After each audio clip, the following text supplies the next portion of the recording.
Hello friends, एक अच्छी personality आपको अट्रैक्टिव बना सकती है, लेकिन एक इफेक्टिव और इम्पैक्टफुल पर्सन बनने के लिए अपनी पर्सनैलिटी से ज़्यादा आपको एक गुड कैरेक्टर बिल्डअप करने पर फोकस करना चाहिए। जहां पर्सनैलिटी किसी के body language, confidence, communication skills in सब चीज़ों का कॉम्बिनेशन है, वहीं कैरेक्टर मेंटल और मॉरल कैरेक्टरिस्टिक्स जैसे एथिक्स, करेज, मैनर्स और रिस्पॉन्सिबिलिटी इन सब चीज़ों से डिटरमाइन होती है। तो आज के इस वीडियो में आप ऐसी 7 हैबिट जानेंगे जो आपको एक अट्रैक्टिव, इम्पैक्टफुल और इफेक्टिव पर्सन बनने में हेल्प करेंगी। मोस्ट इफेक्टिव लोगों की फर्स्ट हैबिट है प्रोएक्टिव होना। 2 तरह के लोग होते हैं, एक प्रोएक्टिव और दूसरे रिएक्टिव। हमेशा मेरे साथ ही बुरा होता है, उसने मेरे साथ गलत किया, मेरी तो किस्मत ही खराब है। रिएक्टिव लोग हमेशा ऐसे सेंटेंसेस बोलते हैं और जो भी उनके साथ होता है उसके लिए हमेशा दूसरों को ब्लेम करते हैं। ये अपनी एनर्जी उन चीजों पर वेस्ट करते हैं जिन्हें वो कंट्रोल नहीं कर सकते। वहीं प्रोएक्टिव लोग अपने एक्शंस और डिसीजन की रिस्पॉन्सिबिलिटी खुद लेते हैं। बुरी से बुरी सिचुएशन में भी वो अफेक्ट नहीं होते और सिर्फ उन चीजों पर फोकस करते हैं जिन्हें वो कंट्रोल कर सकते हैं। एक बार स्टीफन कोवी सैक्रामेंटो में प्रोएक्टिविटी पर लेक्चर दे रहे थे। तभी ऑडियंस में से एक लेडी कुछ पूछने के लिए खड़ी हुई। सबको घूरते हुए देखकर वो वापस बैठ गई। लेक्चर खत्म होने के बाद जब कोवी उस औरत के पास गए तो उन्हें पता चला कि वो एक नर्स थी और एक बीमार पेशेंट की देखभाल करती थी।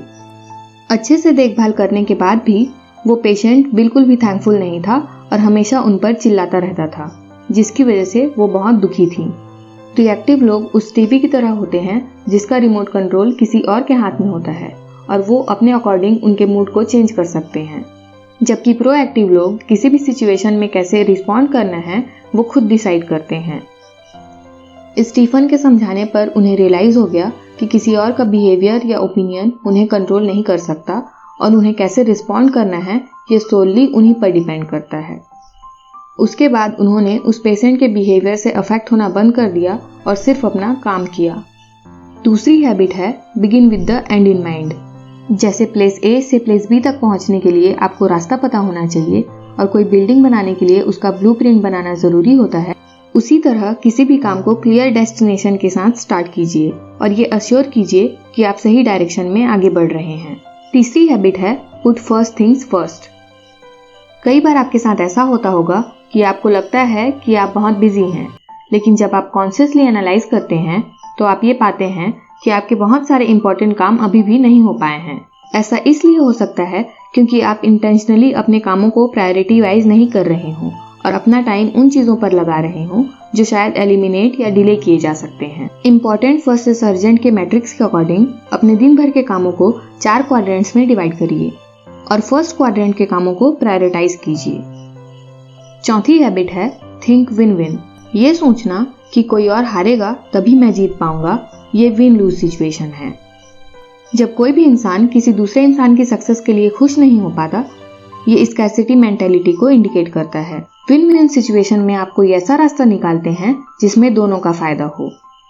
जोमैटो, ओला कैब्स, फ्लिपकार्ट, अमेजन ये सब स्टार्टअप्स विन विन सिचुएशन पर ही बेस्ड हैं। रेस्टोरेंट्स पहले से थे, खाने वाले लोग भी पहले से थे।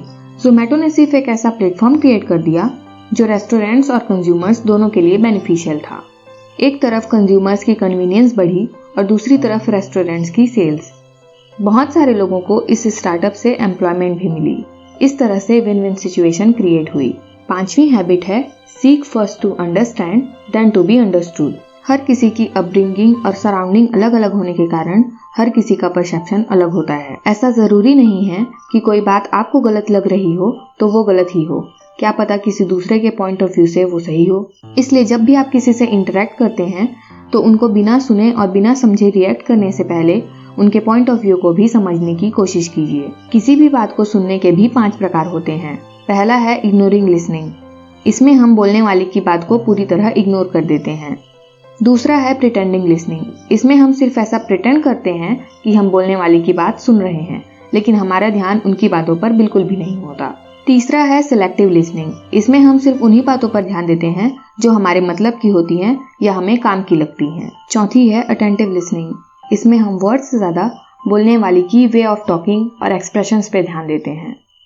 5वीं और सबसे इफेक्टिव लिसनिंग है एम्पैथेटिक लिसनिंग। इसमें हम सामने वाले की बात सिर्फ सुनते नहीं बट जेन्युइनली समझने की कोशिश करते हैं। ये एक केयरिंग, पॉजिटिव और प्रॉब्लम सॉल्विंग एनवायरनमेंट क्रिएट करता है। तो एक इफेक्टिव पर्सन बनने के लिए एम्पैथेटिक लिसनर बनिए। नेक्स्ट हैबिट है सिनर्जी।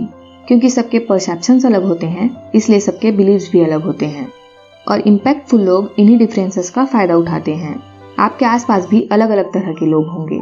किसी की कम्युनिकेशन स्किल्स अच्छी होंगी, किसी की फाइनेंशियल नॉलेज अच्छी होगी, किसी को कुकिंग अच्छे से आती होगी, तो किसी को फिटनेस और न्यूट्रिशन से रिलेटेड नॉलेज होगी।